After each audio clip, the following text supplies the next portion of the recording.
Good morning, everybody.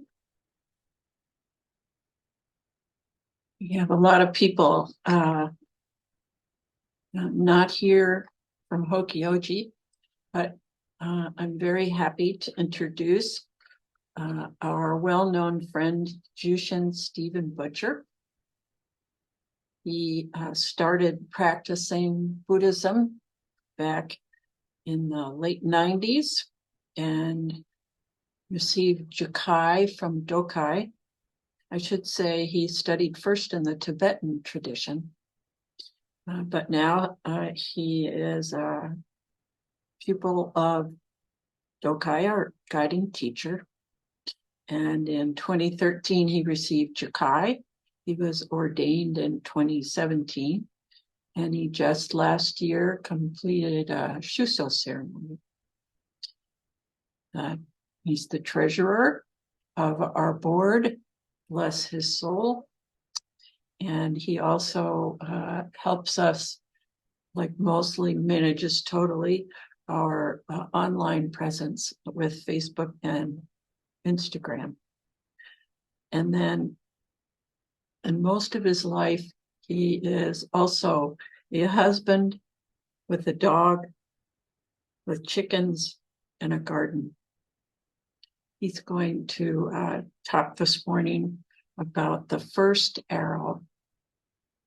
Take it away, Jushin. All right, good morning, everyone. And thank you for that introduction. Kyoku, it's I know it seems like a long time ago, but actually the Shuso ceremony was just 2 months ago.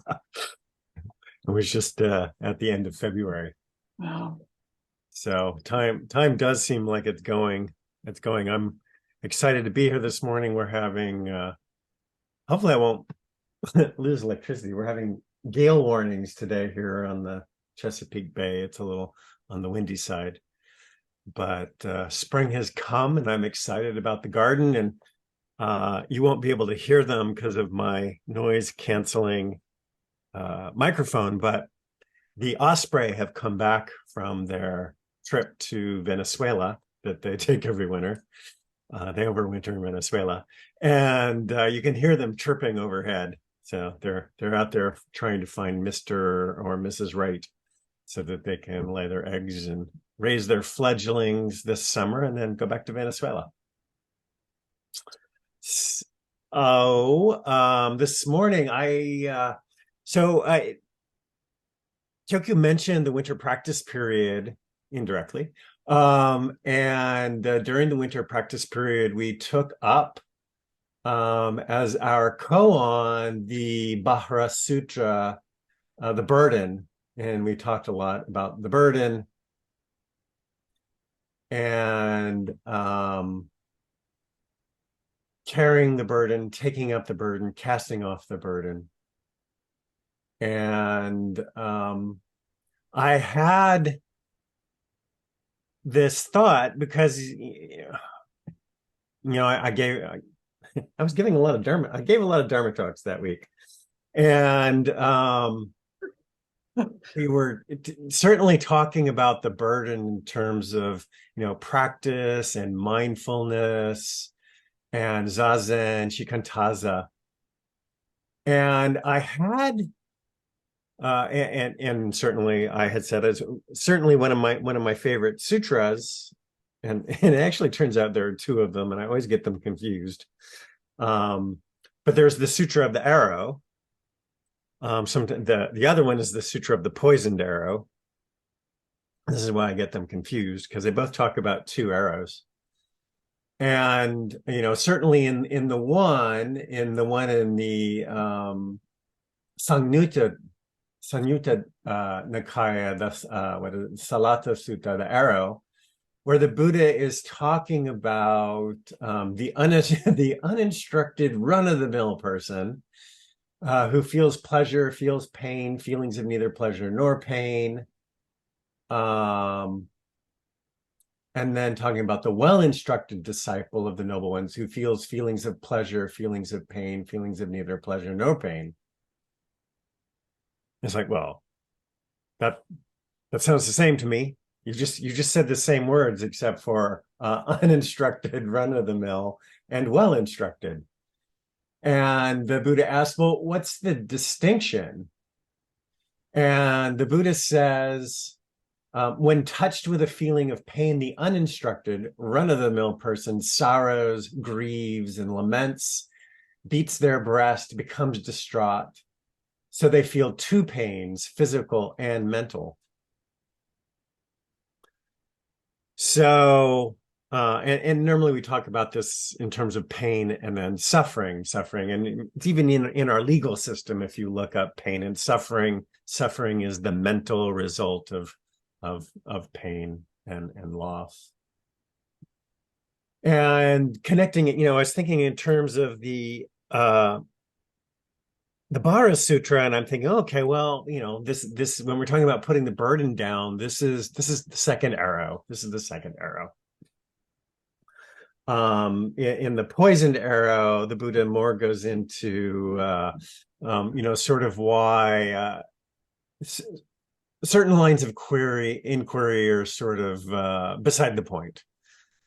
Is the world eternal, not eternal? Does a Buddha exist forever, not exist forever? It's like, this is beside the point. And certainly they're related. And the funny thing is Myo-on asked me a question during my Shuso, Hosen Shiki. And she said, essentially, what about all the pain in the world? And it was striking to me because just the day before, thinking about again the burden and putting down and ending suffering, and I was I guess I might have been, sometimes happens. I was thinking during Kinhin. I'm like, where's the precepts in all of this? I'm like, oh, it's the first arrow. So the precepts, certainly one way of thinking about them is as we, even though there's no path to progress upon and there's no beginning or end and all of those other niceties, as we season in the practice, when we are probably are not quite as good at eliminating our suffering as we might be, it certainly behooves us to avoid the pain we can. And and then it's when I sort of had that thought that, oh, this is where the precepts come in. Why did the guy shoot him with a poisoned arrow to begin with? Like, if nobody had shot him, if he hadn't been shot with the poisoned arrow, not to push the Buddha's metaphor too far, if he hadn't been shot by the poisoned arrow in the first place, he wouldn't have started worrying about who made it, who shot it, where did the poison come from, what was the arrow made of. So that sort of got me a little bit more interested in the precepts. Certainly during the during morning service, we do all my ancient twisted karma, we do repentance, and then we have the three, I take refuge. So we take refuge in the Buddha, we take refuge in Dharma and the Sangha. And then we have the four vows, which sort of encompass, I think, the Bodhisattva precepts. I think it's interesting to me because, as Kyoku mentioned, I started out in the Tibetan tradition, and they love them some precepts. So I started out, and it's a different system, but it's funny to me that it's basically the same. I don't think it necessarily came from the same place. It might be sort of like convergent evolution type of thing. But they break it much more down into the pratimoksha vows, the Vinaya. and then the Bodhisattva vow, and the Vajrayana or tantric vows. So for ours, the 16 precepts, they're a little bit different in order because we start out by taking refuge. And again, that is one of the first things you do. I think all Buddhist traditions start sort of like that's the, we often talk about Buddhism and in Eastern thought, India, China, although India is a little bit of a corner case because of the we talk about Indo-European. Sanskrit is an Indo-European language, and so is Pali. And there are certainly very big differences in philosophy and Weltanschauung between India and China, which is a topic for another day. But there are other differences in terms of, certainly in India, where you talk about orthodoxy and orthopraxy. So in the West, we're very concerned about orthodoxy. So you are a Christian if you believe certain things. In orthodoxy, you are a Buddhist if you do certain things. So taking refuge is one, is why, somewhat mysteriously, I think to Western scholars, the idea that Theravada and sort of Mahayana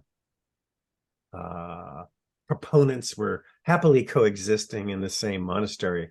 It's basically because, well, they took the same Vinaya. So they took the same vows, they followed the same rules, and therefore, that was enough because it's based on orthopraxy. And the same is true of Hinduism today. So there's refuge. I take refuge in the Buddha. I take refuge in the Dharma. I take refuge in the Sangha. Same in the Tibetan tradition. And then there are the lay precepts. We have them and we actually, there are more. We have 10 grave. They're only normally the 5. Not to kill, not to steal, not to misuse sexuality, not to lie, to refrain from intoxicants. We have others. I want to go through them here in a minute.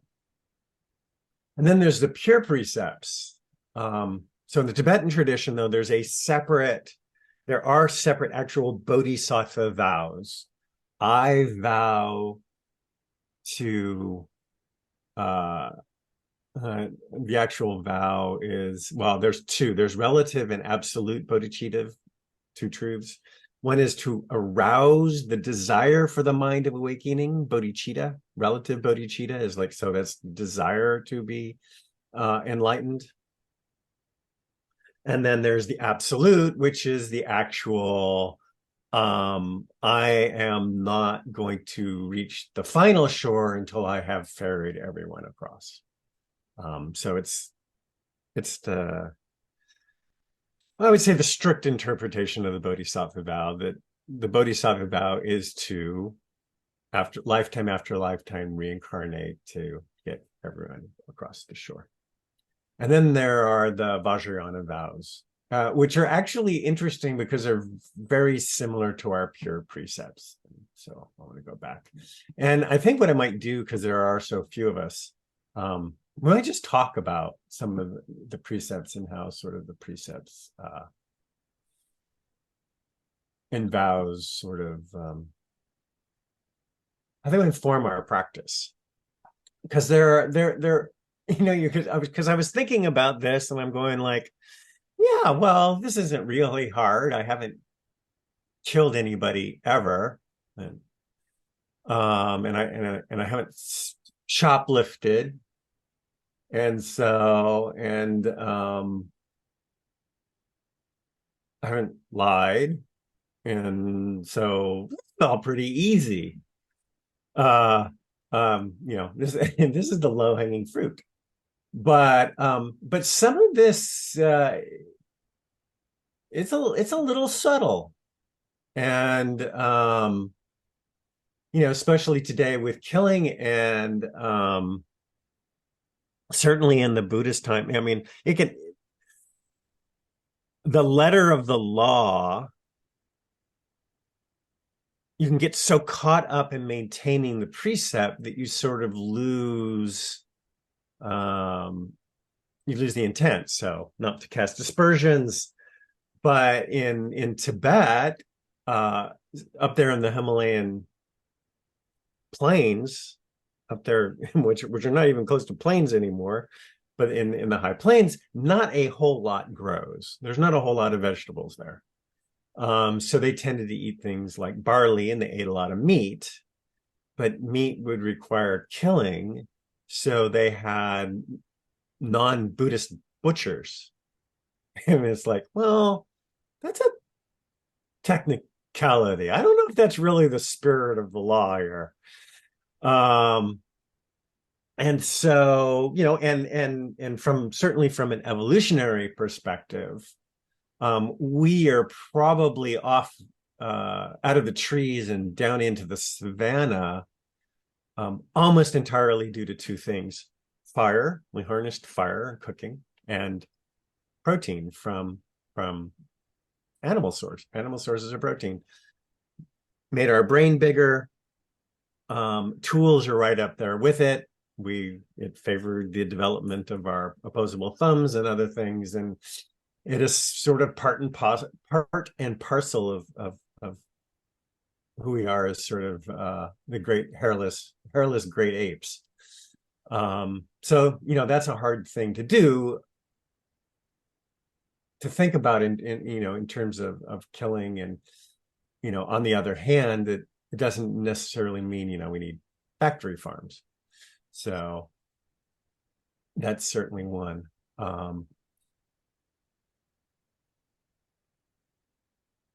Another one is stealing. I mentioned that I not shoplifting, not stealing anything. It's interesting though. One thing I rarely hear mentioned, and I get this from the Stoics, is does anyone? Well, there are probably two things that the Stoics value above anything else, but aside from your character, can anyone guess what is it that the Stoics sort of valued above anything else?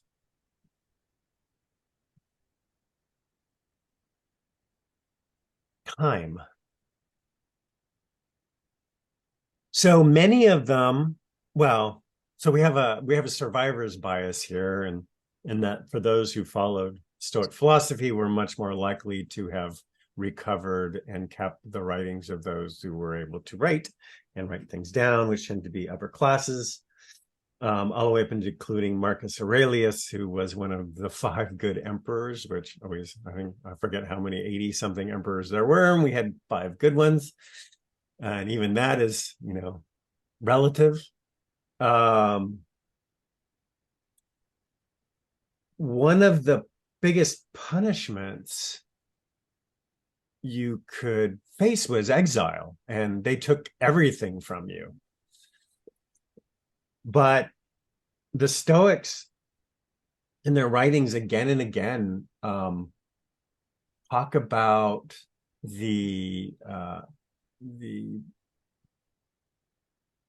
importance of time, and how that people can take your clothes and your belongings, and you can lose everything else, but you can't get back time.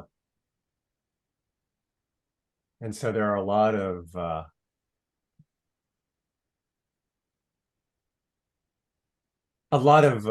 writings about time, and even cautions about wasting other people's time. And that's sort of what I'm going here. It's like, and we live in a world that is praises multitasking, wherein you do a lot of things only halfway well. It's hard, not late for meetings, not prepared for this, not getting a chance to do this, and how that sort of affects other people. And it's a theft of their time not to be prepared. And I certainly am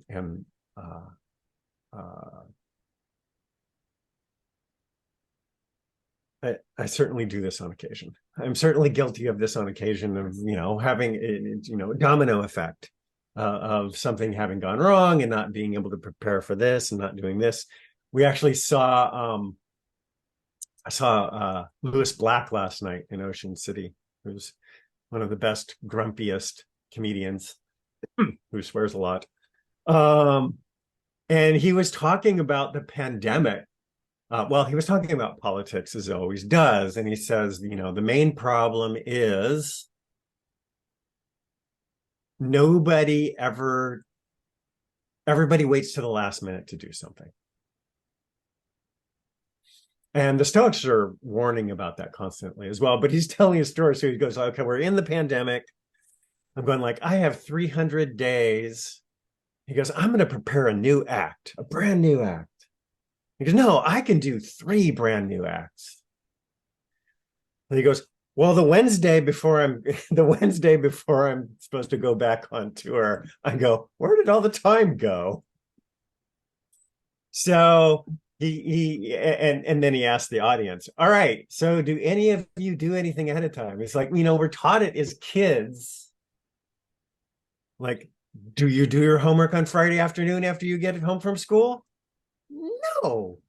Wait until Sunday night to do your homework at the last minute before you go to bed because your parents are threatening you and you need to take that one bath a week. So this is an interesting thing because we're not just robbing sometimes others, but we're robbing ourselves as well.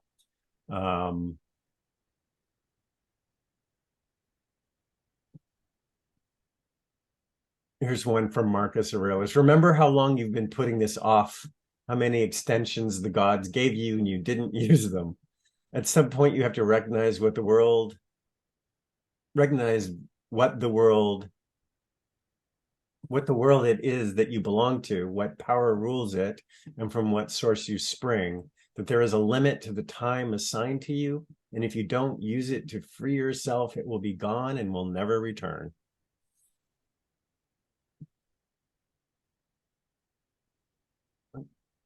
On the wrong thing.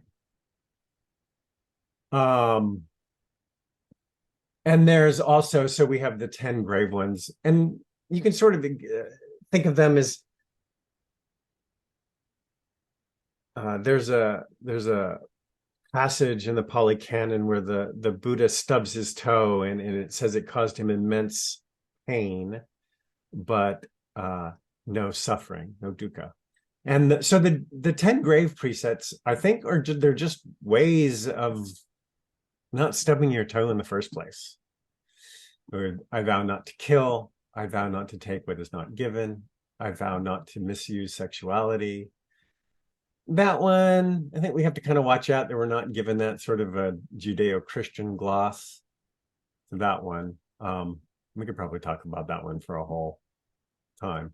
I vow to refrain from false speech. I vow to refrain from intoxicants. I vow not to slander. I vow not to praise self at the expense of others. I vow not to be avaricious. I vow not to harbor ill will. Okay, so that's a hard one. And I think it's getting harder. Kyoko mentioned that I'm the social media intern for Hokyoji, and which is ironic because these days I actually actively try to stay off of social media.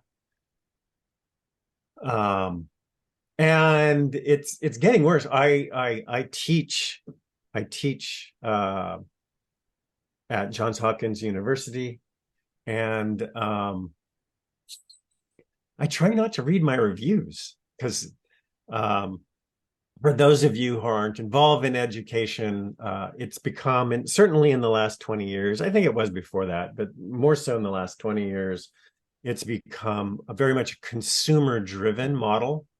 Students pay money. They expect to get a service for having paid the money. And that service, more often than not, is not an opportunity to learn per se, but an opportunity to get a degree. So sometimes the evaluations read like the comment section in YouTube. Dr. Butcher, I've got some really good ones too. Dr. Butcher thinks he's a good software engineer, but he isn't really. And I had one student get really upset at me because I paid good money to listen to a professor from Hopkins, and he showed us a video clip from somebody from a different university. I'm like, oh no. Oh, I'm just like, okay. So it's hard not to harbor ill will. But we certainly it certainly frees you up when you don't start out the day assuming that everybody has bad intentions, which I think that is certainly related to, and I think it's certainly part of the discourse, social discourse these days, is there is a starting assumption that everybody has bad intentions, which I think is against the precept of harboring ill will. And then not to disparage the three treasures. It's almost time to let's open up. There's not a whole lot of us to discuss. Does anyone have any experience, thoughts on the precepts? I have a couple other things, but there's so few of us. It feels a little weird.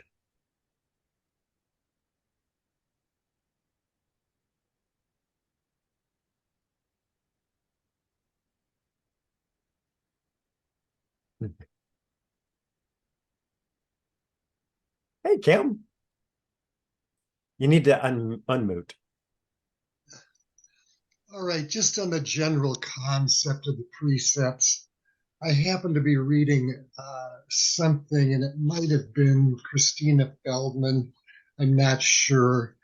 And wherever it was, the notion of the precepts, rather than being a strict law like the commandments, it was that more like this is a principle, and you have to evaluate a situation in your own life to see what degree you can be in adherence with this principle and still make sense. Hmm. Has anybody heard anything like that? I thought it was very interesting, and I liked the concept because, for example, we're not supposed to kill, but maybe there's a situation in which it's necessary to kill. It's the less wrong thing to do. And we know that, I think they say when you're saying that, giving your vows, that when you say, I will not lie, that's the first time you've broken the precepts. And so there are times where, not being absolutely truthful is a good idea. So, and I'm just wondering if anybody has any insight into this notion, which I think makes sense and would generally be acceptable, but in which precepts are distinguished from, for example, commandments. Yeah, I think so. There's a lot. So that's really interesting. I actually have an article. This is from Pathos, by James Ford, who actually has something Encountering Zen's Precepts as koans. And he actually talks about that. And actually, it's actually fairly common to see that interpretation, that they are sort of what's the joke among the Unitarians, that it's not the 10 Commandments, it's the 10 suggestions. But I think that's definitely a thing. So James Ford in this article talks about them being as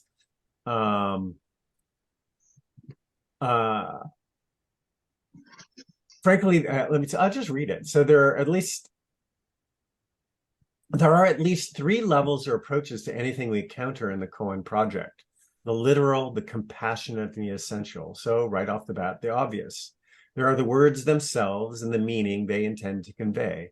Here is where we encounter the literal rule: do not kill, do not lie, do not steal, do not misuse sex, do not become intoxicated. Frankly, there are times when we just need the rules. Much of our lives, we're wandering around in the thickets. We don't have a clue. We're lost. And the precepts can become like a lifeline thrown out to us. And so this is kind of the part I was empty. It's like, let's not stub our toe.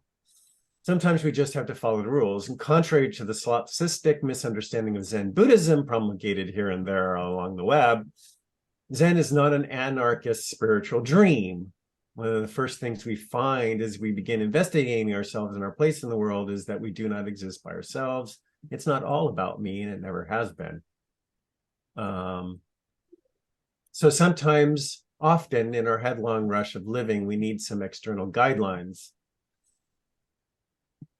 Some generally trustworthy set of rules by which to mark what we're up to. But if we live only in the realm of rules, we are strangled by dead letters. And not only are our lives constrained, but we become caricatures of our true potentiality.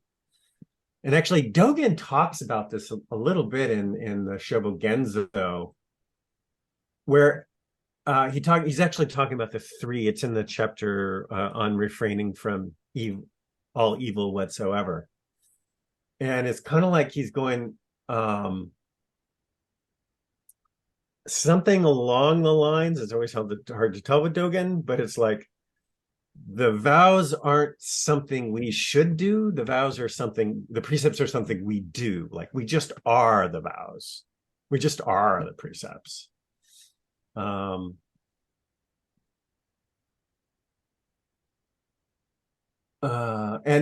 so one way to think about it, so I'm just going to continue with Ford here because it's interesting and it's very there's actually a lot of research on the idea of how constraints create creativity. So because we also need to recall how we're so profoundly tied up together, how our individual lives are very intimate personal experiences are each completely woven out of each other. We are more intimate than words can convey. We're all relatives. We're all family. And there are ways to encounter the world. There are ways to encounter the world that do not kill, do not steal, do not lie, do not misuse your sexuality, do not become intoxicated. They become the living expression of this intimate dance of life. So here the precepts open a way of life that is creative, expressive, and inviting. So that's sort of his take on it. Yes, Kyoko? Well, one of the things that I appreciate about Buddhism is how it works together. And I think it's helped me immensely relative to precepts to remember right effort, which is described essentially as observing first, is this leading to non-suffering or not? And how is it leading to suffering? And the second part of that is becoming skillful at preventing things that give rise to suffering. So as a code of conduct, it is often the case that I might find myself in debate about doing or saying something. I mean, this is not my usual process. Usually first I stub my toe, then I think about it. But what I appreciate about it is there's a lot of times where really I'm just looking for a good excuse to do something I want to do that would be convenient. And when I apply that, well, is this going to lead to suffering or non-suffering? Then usually I've got a lot more clarity almost instantly. And then it becomes more of a, well, are you going to follow that good advice? Are you gonna make that choice or not? It's not uncomplicated, particularly when we encounter really big issues. But the big issues really are a kind of perspective on right now. And I love the Buddhist teaching. At some point, somebody's basically asking for good advice. And he says something along the lines of, well, would you say that you have a pretty good idea about what's inadvisable?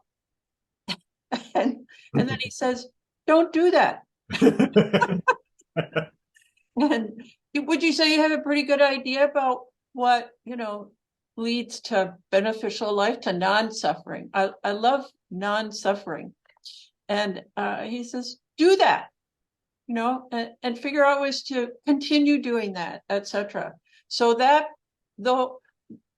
part of the Eightfold Path, I really, really kind of try to live by, because it's so clear. And it gets so readily at things like, that's a kind of Four Noble Truths activity.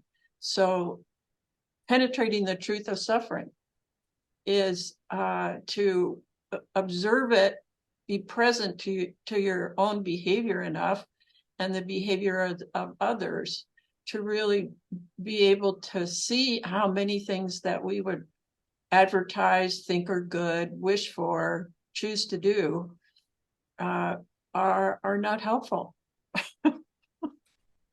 It's that's what I love about the Buddha. It really comes back so often to, well, we could talk, we could have teachings, and I'll do some of that. But in the end, it's about what we do, and you're completely capable of becoming fully realized. Nobody said it was going to happen fast, but every one of us is capable of being completely realized, I'll say. That's a kind of a complicated word. But it's really a nice way of putting it. I mean, because Dogen, I was reading, he's like, the precepts are the action of the Buddha. Like that is the realization of it. Now, he's talking about also the 3 pure precepts. I vow to refrain from all evil. I vow to make every effort to live in enlightenment, which, by the way, is actually the main tantric vow. I vow to maintain pure vision. And that's a whole nother thing. I'm trying to figure out how to turn a 5-minute thought into another Dharma talk in a couple months. But it's like, which yana are we on anyway? But yeah, I think it's hard, as Rushin has pointed out many times, and I've also done as well, is like, it's not what you think is going on is not even close to what's going on, in the sense that our entire experience, like only 5% of it is consciously available. The amygdala and neofrontal cortex, you have all these wars and competing things going on. And, you can be a little bit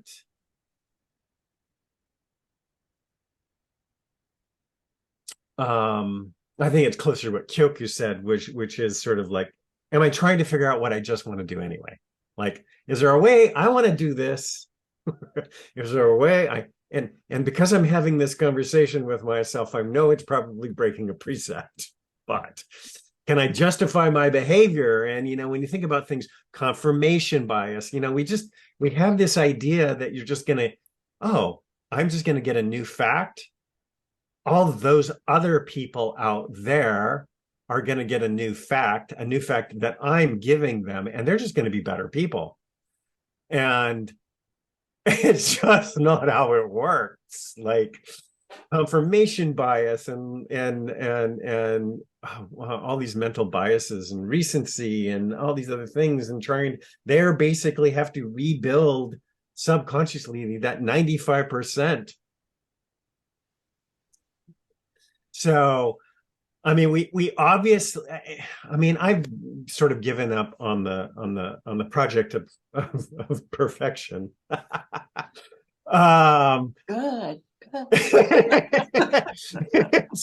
Yes, Rushin. This is yeah.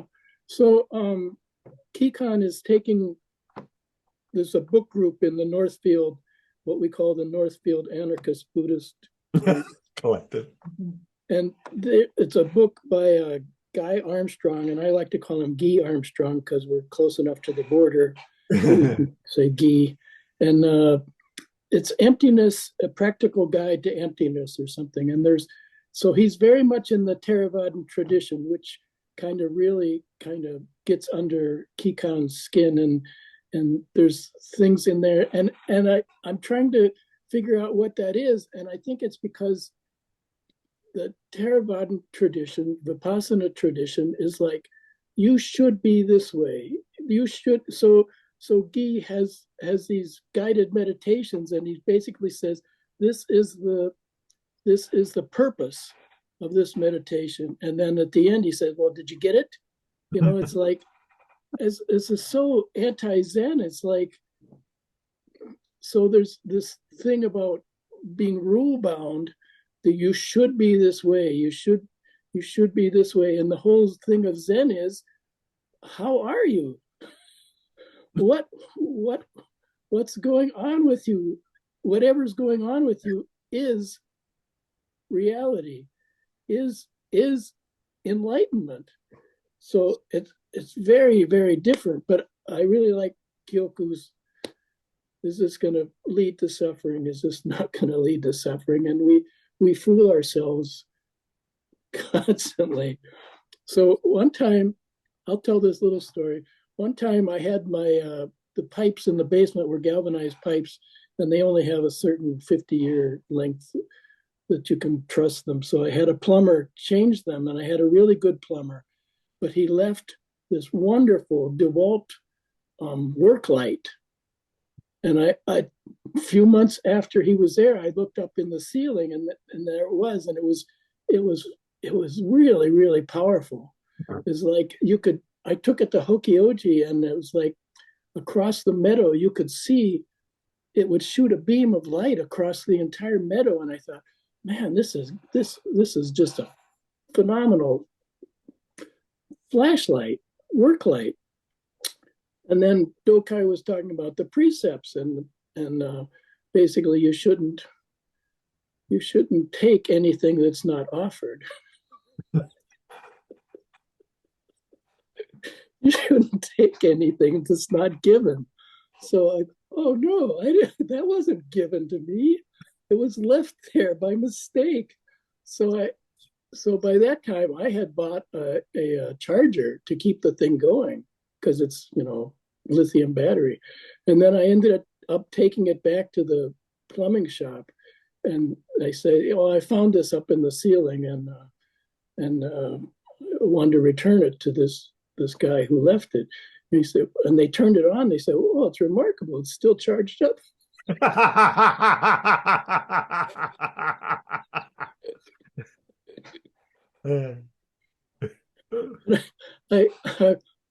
And so I ended up buying one for myself anyway, because I was so taken with it. But it's like, the point to me of the precepts is to examine things. So I eat chicken, I eat poultry. I examine that every time I eat flesh. I think, well, yeah, I'm involved in the generation of meat for eating, and I tend to try to move towards companies that are more humane in their treatment, but still those chickens are getting killed, and I'm part of that. So I think the part for me is this examination of, do you take things that aren't offered? Are you part of the process of killing? So that examination is part of what is real. It's not something you can gloss over. It's so there's two. So this is a side note too, but it is one of those weird things. So there's this Finnish comedian Ismo, and he's talking about, yeah, I have a friend, and she's like, I you know I want to be a vegetarian, but I can't be a vegetarian, and so I'm going to only eat ethically raised animals so that they're happy and whatever. And he goes, why are you killing the happy ones? it's yeah, so yeah, I mean, it gets a little weird. Yes, Kim. Yes, and I think that whatever it was I read, I walked away with the conclusion that yes, we should examine where we are on this, and take a look at it, be engaged in what we're doing relative to the precepts. And there were, let's see, okay. But as I look up, I eventually ended up looking up the definition of precept, and it was a lot closer to commandment than it was to thinking about something. Guideline or suggestion, would be closer to what I'm hearing right now. You, Jushin, mentioned three words from one of your readings: literate, blank, and blank. Can you retrieve those three words? Because I thought, oh, that's really quite good. And then they just slipped right down the drain. Oh, yes. I think you're thinking about James Ford. The literal, the compassionate, and the essential. So Reb Anderson's books on the precepts goes through these. He analyzes every precept based on these three levels. Oh. And I think the third level in his world is kind of absolute. And the second one is compassion, and the first one is literal. But he ends up, that's a tricky book, because I think he ends up talking in circles sometimes. So I think Kyoku's take on this is much clearer. We know, we can feel it now. We sometimes we're crazy too. I liked when I was at Plum Village, Thich Nhat Hanh once said, now that I'm 80, I can do anything I want and still follow the precepts. I took from that, for me, I was like, well, it kind of messed with my brain. But I realized what he's saying is, I'm so practiced in being present to my behavior and vowing to live in a way that's not going to produce suffering, that now I do it naturally. And that's a little suspicious, I think, but that was part of what I realized. It's like I'm training myself in non-suffering behavior, which is, that's one really good description of Buddhism. And yet, to the point of precepts being more like commandments, although I really love the language taking up the way, because it involves so much responsibility. There isn't like a big judge that's going to come along and go, all right, we got you down on this one, even though that's the picture that I grew up with in my own mind with Christianity. But there's a sutra, I think there's several that, like the big one and the little one or something, of where Buddha's talking to his son, Rahula. Mm-hmm. And his son's probably in the the tweens when it's happening. I mean, he might be 11 or 12 or 13. And he basically is sticking to the whole subject of lying. And it's really penetrating to read it, because he does not step lightly. He more or less says, if you lie even a tiny bit, you're completely untrustworthy. And that poor Rahula. I mean, geez, Louise, it's like, first you have me, then you leave, then you come back and you drag me into being a monk. I mean, it had to be an interesting process all around. I stick to this. Do I think this is something? How seriously do I take my commitment to doing what I think I would like to be true, which is to live in a way that's wholesome. And I think the indigenous peoples, broadly stated, because like, how many different kinds of those are there? How much have I read? Probably not so much, but I remember being in northern Minnesota in one of the state parks where the trails and the signs were a product of cooperation between white people and indigenous peoples.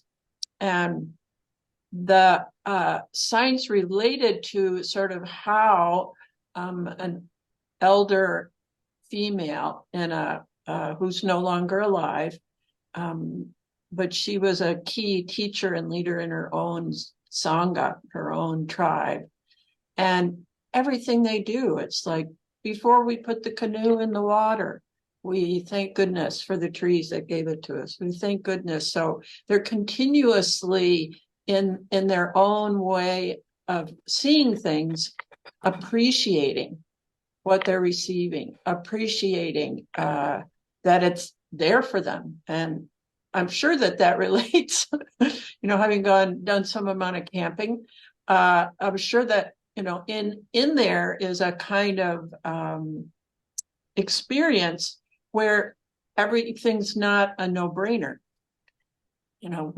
We go to the supermarket, and I thought, if supermarkets got wiped out, I think I'd probably starve to death, because I have no way, really. I don't know anything about growing food or packaging it. I know a little bit about storing it because, there's glass jars with applesauce and lids on them.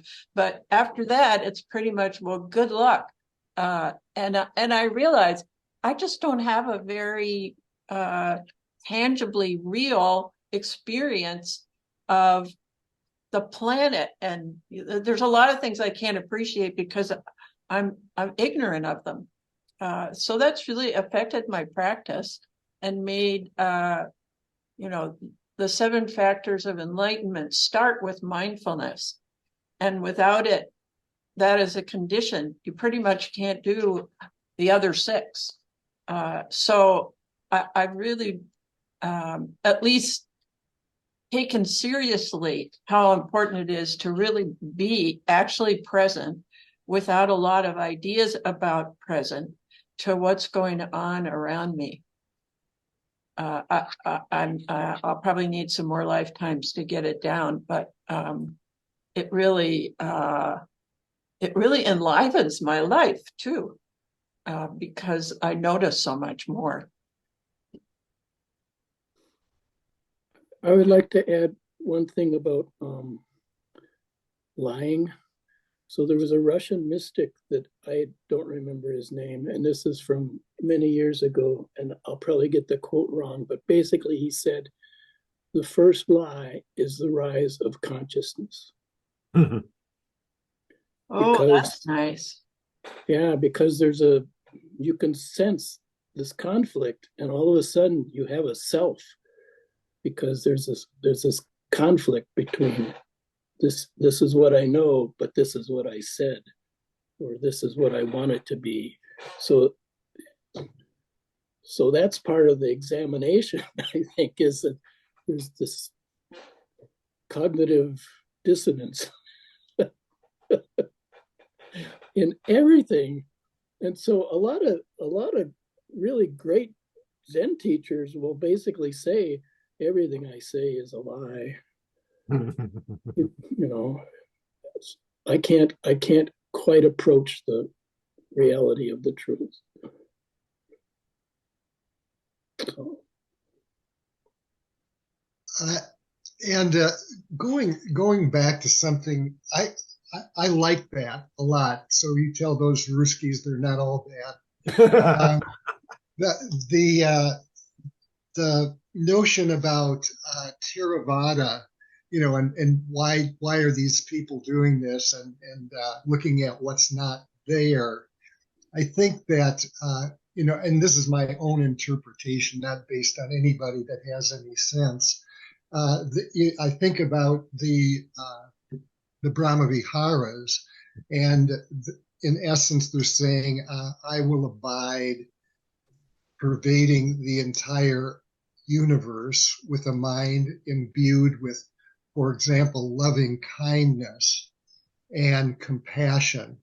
Just looking at those two and saying, well, let's take a look at those precepts and say, well, if I've got my mind imbued with compassion and loving kindness to the extent that I can permeate the entire universe, all those people out there and myself with compassion and loving kindness, you're probably going to, be on the mark with regards to the precepts. So it's going from maybe a non-intellectual way, a sense of intent, goal, ultimately arriving at, and putting this picture in one's head as to where they should be. And I think that the sense of that is with those, if one can move in that direction, that the precepts will indeed be met. And that was just a thought that came up with regards to this. I've also been enchanted with the Brahma Viharas since we've talked about those at Hokyoji, and as well with Christina Feldman, who I just think is an incredible person and gives an incredible presentation, and really opened my eyes a bit to the notion of a Theravadan approach. Well, we've managed to come to almost 10:30. Yeah. Enjoying ourselves in this wonderful way. Thank you, Jushin, for not being daunted by a small audience. No. And thank you everybody else for coming. Let's see, things to say. Coming up soon, we have more speakers that I forgot to look up, but I know they're going to be engaging. It's next week is Edo Phoebe Reinhardt. Excellent. Followed by our own Heartman, Carl. Oh, Husband, and then Rushin, and then Dokai. Rushin looks surprised. Yes. I'm working on it. I'm thinking about it already. So. All right. Well, yeah, that's the thing. As soon as you put a talk on your calendar, you're thinking about it. Just FYI, Dokai joined us yesterday morning for Zazen online and said that he's moving up another 1,000 feet. He's finished his Spanish lessons, and he's I don't know any more than that, but he seemed to be looking forward to it, and he's doing well. He had some discomforts. He's got his altitude pills and stuff under control. Let me just talk briefly about April and May. We're going to have a work weekend. There's a lot of people that I've heard that are saying, yeah, I'm coming for a work weekend. And we also have Clouds and Water is going to do one of their 2 reserved sessions this almost at the end of April. It's sort of a shorter one than usual. So that's one that would welcome anybody's participation. And we also, in May, we've got a Caring for the Land, and we've got a number of just sitting type groups, meaning just come, shut up, sit down, and do zazen, and we'll feed you. Those are ones that we can sign up for, and we've got a couple of other groups as well. I want to let people know, mentioning just sitting, which usually Lee Lewis orchestrates. Lee has maybe you've been included in an email of his, but he discovered in March that he has pancreatic cancer. The good news is it's remarkably early in the development of the particular one that he has.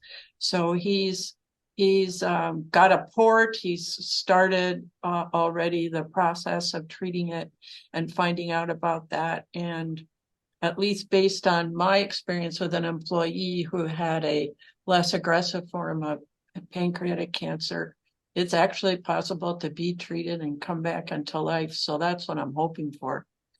I think what amazed me, I guess, was it was like, Lee Lewis, you can't be killing off Lewis. And it was like, what are you talking about? It was a wake-up call. It's very dangerous to be a leader in the Zen community. There you go. In any case, we're going to do the great vows. Please come back next week. And please post your pictures and comments and thoughts on our Facebook and Instagram pages. All right, so here we go with the great vows. Beings are numberless. I vow to free them. Delusions are inexhaustible. I vow to end them. Dharma gates are boundless. I vow to enter them. The Buddha way is unsurpassable. I vow to realize it. And just in case, never mind, I was going to say, we always appreciate your Donna, but you guys are already in the frequent givers column. So thank you very much for that. Makes it possible for us to offer Hokyoji to many people. All right. Have a wonderful Sunday, a wonderful week. And if you don't, may you abandon being sad about it. Thank you to everyone. Enjoyed the discussion. Very helpful. Yeah.